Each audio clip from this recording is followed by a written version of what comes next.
subscribe to my channel. मुसलमानों के साथ मोमिनीन के साथ आपकी रहमत कुछ खास। आप रहमत तो बनकर आए हैं सारी कायनात के लिए, लेकिन खास मोहब्बत है मोमिनीन के साथ। और ये कोई बुरी बात नहीं है। कोई शख्स ये न कहे कि मोमिनों के साथ खास है, इसका मतलब ये है कि आप सिर्फ मोमिनों के लिए रहमत बनकर आए हैं, मोमिनों पर मेहरबान हैं, गैर मुस्लिमों के लिए मेहरबान नहीं, तो वो गलत सोचता है। अगर हमको अपने बच्चे से प्यार है, हमको अपने बच्चे से मोहब्बत है, इसका ये मतलब नहीं है कि मुझे अपने पड़ोस के बच्चे से नफरत है। इसका ये मतलब नहीं है कि मुझे दूसरों के बच्चों से नफरत है। खास मोहब्बत का मतलब ये है कि हमें अपनी औलाद से जो मोहब्बत होगी, हम अपनी औलाद के लिए जो वक्त, जो पैसा की कुर्बानी दे सकते हैं, वो हम दूसरों के लिए नहीं। लेकिन इसका यह मतलब नहीं कि दूसरों पर हम जुल्म करते हैं। ऐसे ही अल्लाह ताला ने नबी अकरम के बारे में फरमाया कि मोमिनीन के लिए उनकी रहमत खास है। इसका यह मतलब नहीं है कि वो दूसरों के लिए मेहरबान नहीं है।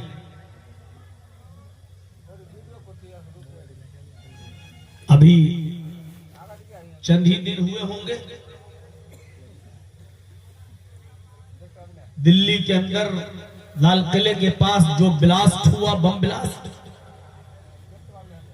उसमें 12-13 लोगों की जानें चली गई। और कैसे कैसे पढ़े लिखे लोगों के नाम उसमें आ रहे हैं, सब डॉक्टर।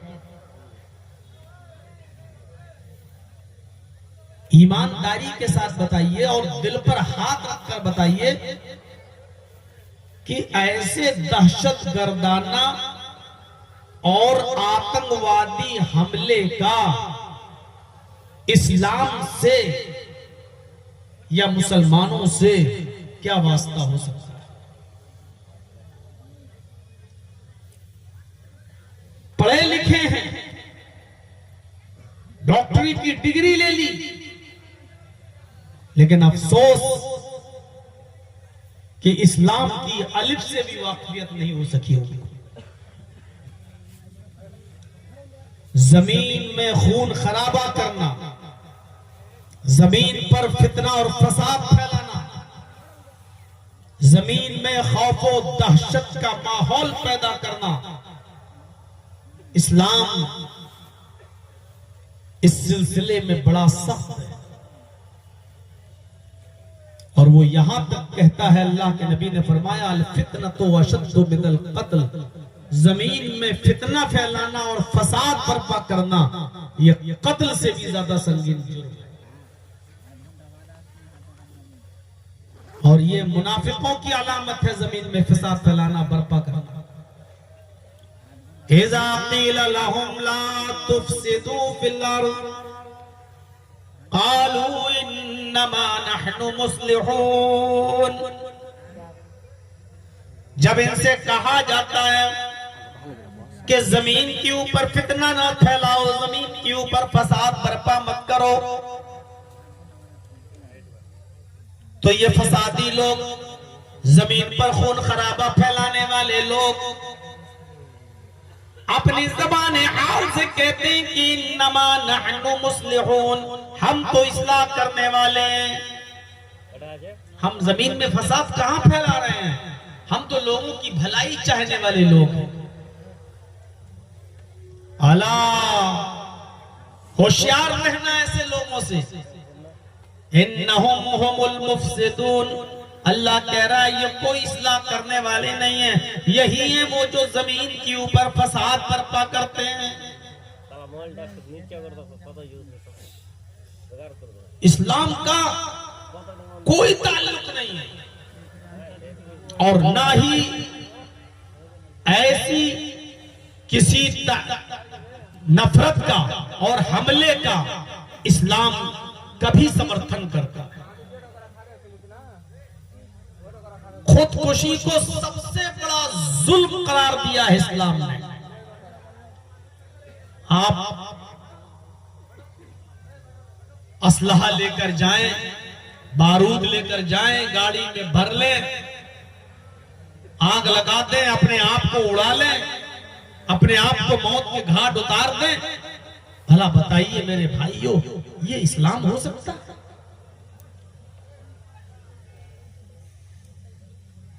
जिस चीज के जरिए कोई शख्स अपनी मौत को दावत देता है, मसलन जहर खा के मरता है खुद,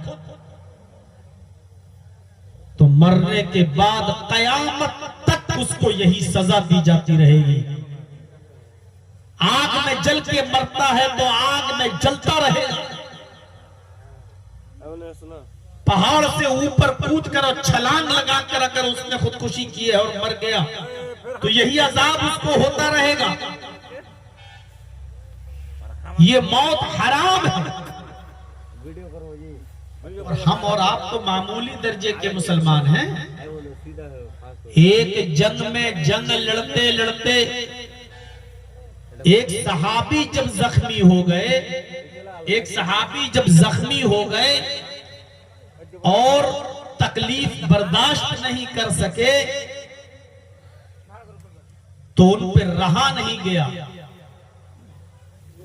किसी दूसरे सहाबी ने कहा, अल्लाह के रसूल देखिए अल्लाह की राह में कितना लड़ा है वो आदमी, उसने अपने आप को जख्मी कर लिया, कितना लड़ा, जिस्म पर कोई हिस्सा ऐसा नहीं जहां तलवार का वार न हो, वो तो खुश नसीब है, वो तो जन्नती है। अल्लाह के नबी सल्लल्लाहु अलैहि वसल्लम ने उस सहाबी की तरफ देखा और जिसने कहा था कि ये जन्नती है, उससे आपने कहा नहीं ये जन्नती नहीं है, जिसको तुम जख्मी देख रहे हो ये जहन्नम के सबसे निचले तबके में जाएगा, ये जहन्नमी है।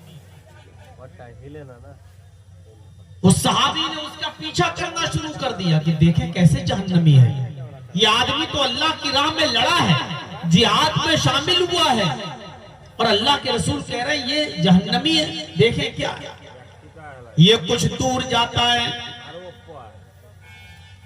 और इसने अपनी तलवार को जमीन पर गाड़ा, अपनी तलवार को जमीन पर गाड़ा, और मैदान जंग में जो उसको तकलीफ पहुंची थी, जख्म लगे थे, उस दर्द को वो बर्दाश्त नहीं कर पा रहा था, इसलिए उस तलवार की नोक पर उसने अपने सीने को रख दिया, ऐसे जमीन पे तलवार गाड़ी और उसकी नोक पर अपने सीने को रखा और पूरा का पूरा बोझ उस तलवार के ऊपर डाल दिया, अपना पूरा वजन उस तलवार की नोक पर रख दिया और तलवार को उसने उस पार कर लिया, यहाँ से दाखिल हुई और यहाँ से निकल गई।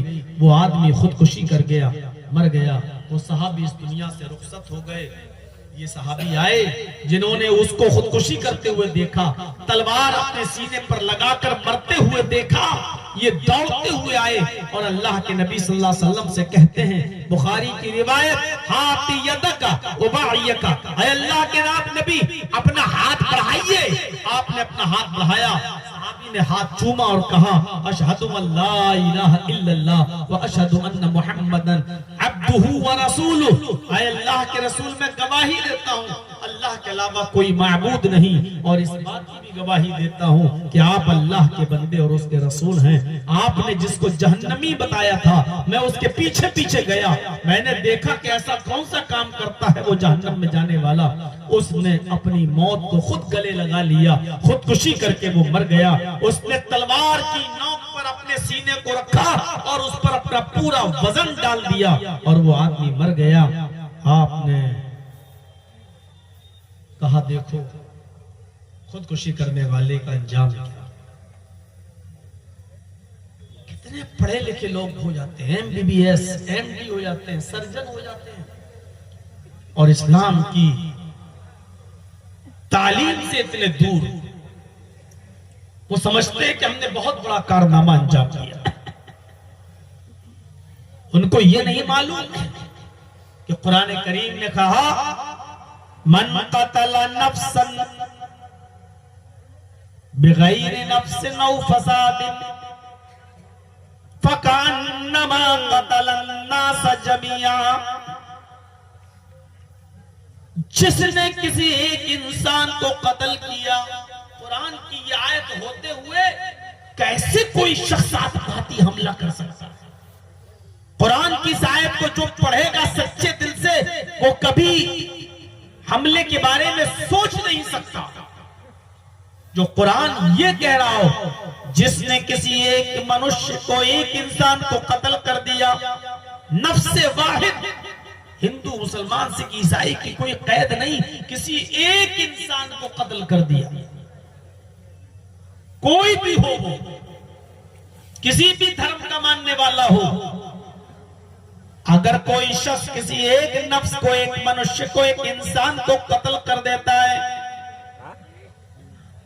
बिना उसकी गलती के, उसने न कोई फसाद बर्पा किया, न किसी को मारा, न उसकी कोई गलती, बिला कसूर अगर आपने किसी को कत्ल कर दिया, तो अल्लाह ताला क्या कह रहा है?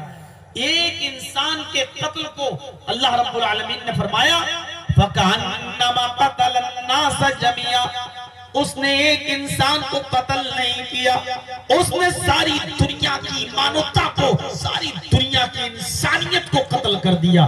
फकअन्नमा क़तलन्नास जमिया, उसने पूरे विश्व की मानवता को, उसने पूरी दुनिया की इंसानियत को मार डाला। एक इंसान के कत्ल को सारी दुनिया की इंसानियत का कत्ल।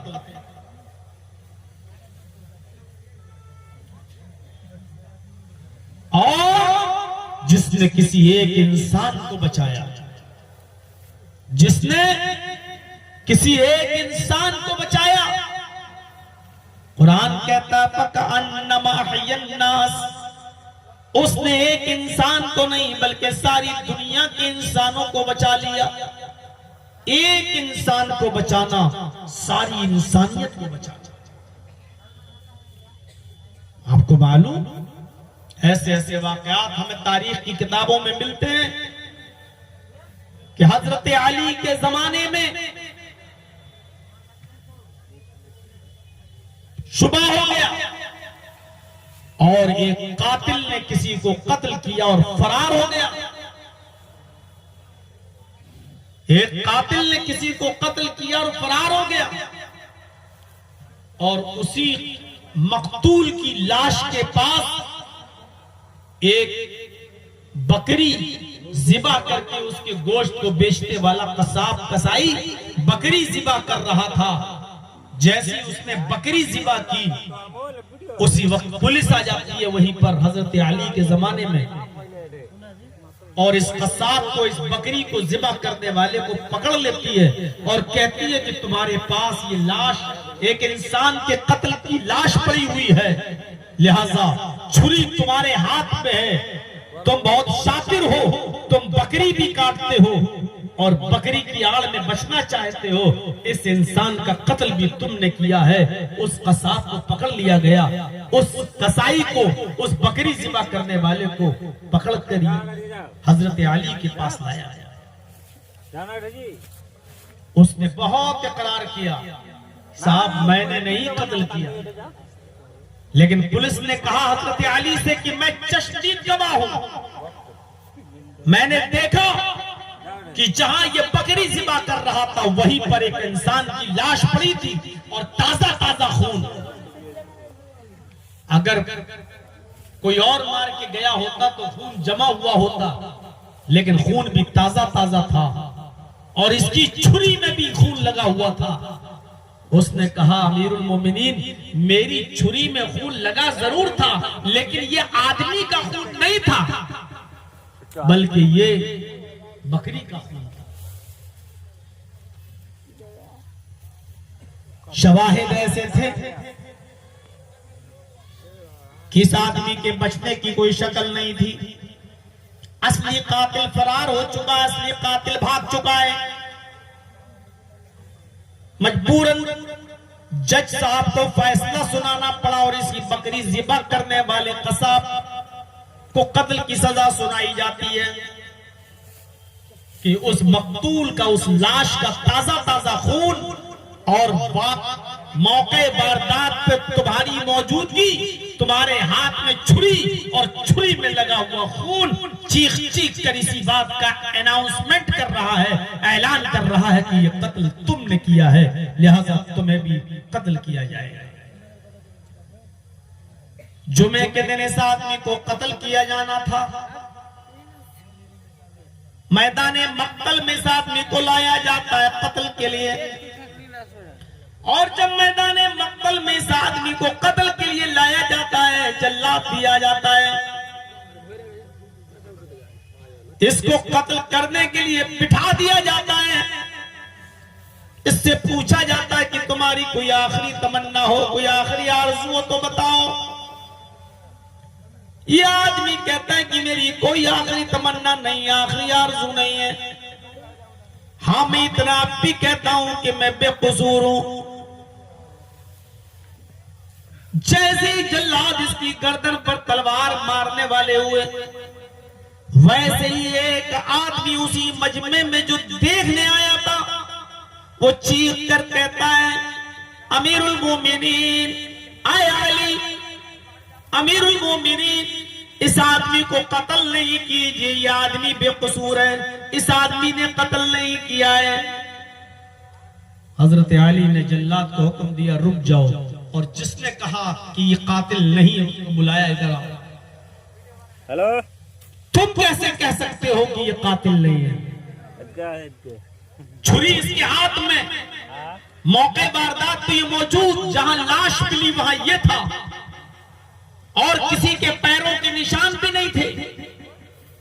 फिर तुम इतनी गारंटी के साथ कैसे कह सकते हो कि इस आदमी ने कत्ल नहीं किया? अगर ये कातिल नहीं है तो फिर कत्ल किया किसने? कातिल को जमीन खा गई या आसमान निकल गया। उस आदमी ने कहा, अमीरुल मोमिनीन, असली कातिल मैं हूं। अमीरुल मोमिनीन, अली, असली कातिल मैं हूं, मैंने कत्ल किया है, इस आदमी ने कत्ल नहीं किया। ये तो बेकसूर है बेचारा, ये तो बकरी को जिबा करके उसके गोश्त को बेचने वाला आदमी है, ये तो कसाब है, इसका तो काम बकरियों को जिबा करके उसका गोश्त बेचता है। ये कसूरवार नहीं है। फिर फैसला होता है कि जो असली कातिल है, जब उसने अपने जुर्म को कबूल कर लिया तो उसको कत्ल कर दिया जाए और इस बेकसूर को छोड़ दिया जाए। बेकसूर को छोड़ दिया गया, और जिसने हकीकत में कत्ल किया था उसको मैदाने मक्तल में लाया गया, और जब उसको कत्ल किया जाने लगा, उसके पास तलवार लेकर जल्लाद आया, तो हजरत अली ने कहा कि इसको भी छोड़ दो। अगरचे ये कातिल है और इसकी सजा इस्लाम में कत्ल ही है, लेकिन इसकी एक नेकी ये भी है, अगर इसने एक को कत्ल किया है तो बहुत बड़ा जुर्म तो किया है, लेकिन इसने एक बहुत बड़ा नेक काम भी किया है, और वो नेक काम ये कि इसने वक्त पर आकर एक बेगुनाह और बेकसूर आदमी की जान बचा ली। हमें तो यही मालूम था कि वो कातिल है, अगर ये वक्त पर ना आता तो एक बेकसूर मारा जाता, एक बेगुनाह मारा जाता। लिहाजा वक्त पर आकर अपने जुर्म को कबूल करके बेगुनाह की जान बचा ली। और कुरान कहता है, जिसने किसी बेगुनाह को बचाया, जिसने किसी एक इंसान को बचाया, फकअन्नमा हयन्नास, उसने एक आदमी को नहीं पूरी दुनिया इंसानियत को बचा लिया, उसने सारी दुनिया की इंसानियत को बचा लिया। लिहाजा ये एक आदमी का बचाने वाला नहीं है, ये सारी दुनिया की इंसानियत का बचाने वाला है। लिहाजा इसको भी छोड़ दिया जाए, इसलिए कि इसने एक बेगुनाह की जान बचाई। लिहाजा उस कसूरवार को, उस कातिल को भी छोड़ दिया गया और उसको भी माफ कर दिया गया, सिर्फ इसलिए कि उसने बेगुनाह को, बेकसूर को बचाया। अंदाजा लगा सकते हैं कि इस्लाम के अंदर किसी को बचाना कितना बड़ा सवाल है।